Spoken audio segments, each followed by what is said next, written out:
The third is my own experience of how Bhagwan put the samskara into me, a particular one. I've shared this often, but I would like to because I was reminded after I heard the Allahu Akbar Bhajan. It was in my second year post-graduation in my MBA that Bhagwan gave me a lot of chances. Swami used to look at me and say, next bhajan you sing. And when Swami starts to give some importance, obviously, it is like a pumping session where our head keeps growing bigger and bigger and our heart keeps shrinking. And we think, I am the next bhajan, I'm the next best bhajan singer. I am Swami's boy, etc., etc. And Swami wants to prick that. And so it so happened that this experience happened with me. It was one of those days in Bhajan Hall. And if you notice, we have a beautiful footrest of Bhagwan. And the indication for Arati will be when Swami pushes the footrest inside and Arati will be taken. And that could happen anytime. Typically, we used to have about 7 to 8 bhajans between 5 and 5:30. About 5:25, Swami will take Arati. One day I was singing the 7th bhajan. I was going to sing the 7th bhajan. And after the 6th bhajan, Swami took Arati. The next day, I was singing the 6th bhajan. And after the 5th bhajan, Swami took Arati. The following day, I was singing the 5th bhajan. And after the 4th bhajan, Swami took Arati. Now, when such a thing happens, we have one of our coordinators, our senior sirs in our bhajan group. He has got long tentacles which have got very, unrestricted coverage with Bhagwan. He is able to catch all these signals. And obviously, I knew that he is going to say something to me. I tried to avoid myself. I did not want to make eye contact with him, our bhajan group in charge. I simply tried to whisk away. I knew that there was something wrong. And even that sir also, he looked at me and I looked at him and we just shared a few looks and I just ran away from Bhajan Hall. Couple of days later, I was slotted to sing the first bhajan. And now I wondered, Swami, how are you going to miss my bhajan today? You have been missing my bhajan for the past 4 occasions. I forgive you for that. But today you just cannot miss my bhajan. If you say bhajan, I have to be singing. I am the first singer. Ganesh bhajan, I have to start. Or so I thought. That day, the bhajans were not inside Bhajan Hall, they were outside Bhajan Hall. So all of us were seated outside. And Bhagwan came and he asked, out of all the days, that day, for not 1, not 2, not 3, but 6 speakers to speak in front of Swami, in front of him. 6 speakers spoke before the bhajans. And so all of us, I was particularly very curious. I kept looking at the clock. And I was thinking probably today there will not be any bhajan. And if there is no bhajan, there is no problem. Because it's not my fault. 6 speakers spoke. And probably the last speaker will get the brunt because after his speech, Swami has taken Arati.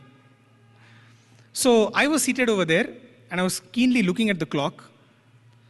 And after 6 speakers, it was about 1.5 hours that Bhagwan had spent outside in Kulwant Hall. Dear brothers and sisters, the most amazing miracle happened. Bhajans happened. But guess what happened during bhajans?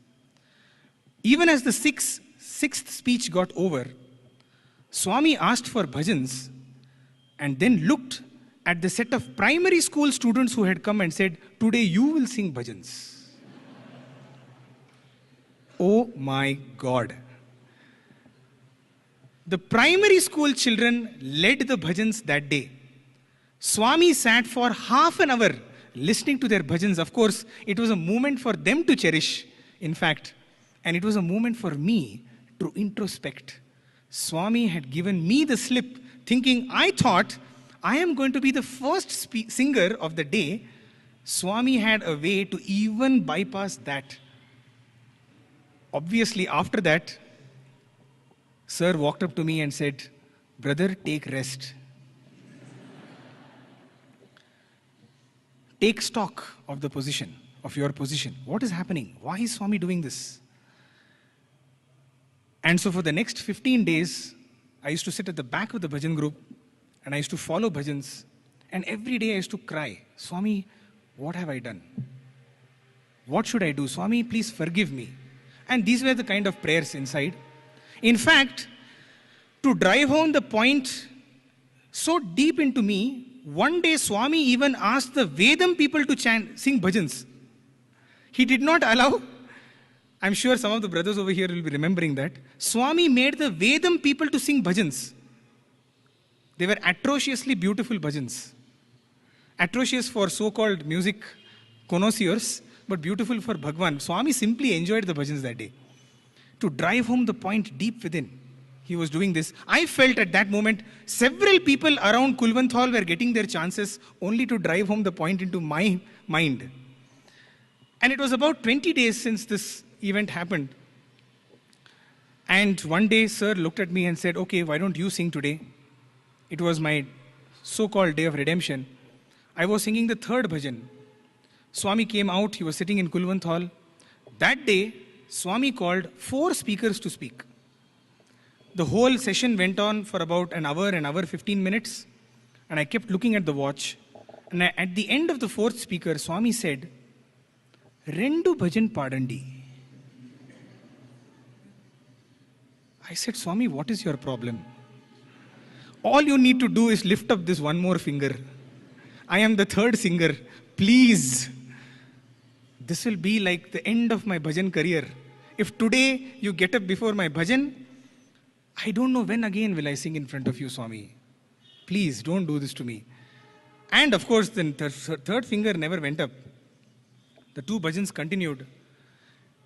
And it was about a month later, this was about 20-25 days later, and Swami was sitting outside, and the signal for Arati was when Swami would stretch out his hand to hold the brass railing and would, get up.